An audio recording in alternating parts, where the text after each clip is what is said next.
Nahuli kamang pamamaril sa isang lalaki sa Tondo, Maynila. Posibleng may kinalaman daw ito sa droga.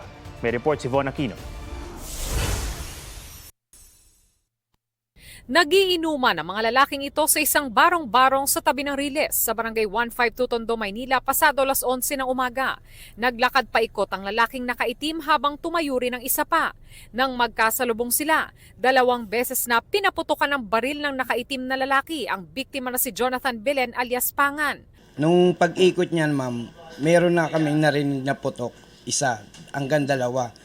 Pagkatapos ng insidente, naglakad lang ng casual ito, papalayo yung ating suspect, papalayo doon sa ating crime scene.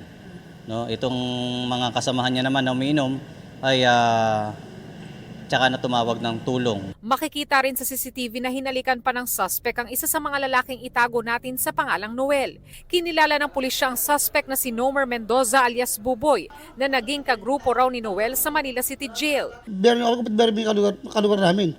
Sabi ito po na, may tao sa akin to eh. Ako saan di mo binan, arap pa, kainin mo yung mga tao, patay mo, dadami mo. Tapos natraw sa akin yan, bed na yan. Sa investigasyon ng Manila Police District Homicide Section, 2 tama ng bala sa mukha ang tinamo ng biktima.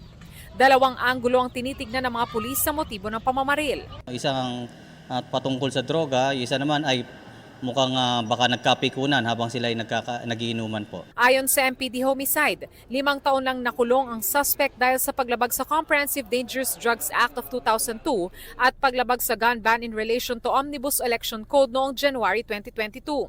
Patuloy ang pagtugis sa kanya. Wala namang kasalanan sa iyong kapatid ko. Hindi man lumilinya sa pagtitinda ng droga yan.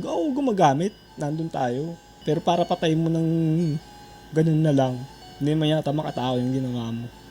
Von Aquino nagbabalita para sa GMA Integrated News. Mga kapuso, alamin ang State of the Nation. Mag-subscribe sa GMA Integrated News sa YouTube. Sa ating mga kapuso abroad, samahan nyo kami sa GMA Pinoy TV at sa www.gmanews.tv.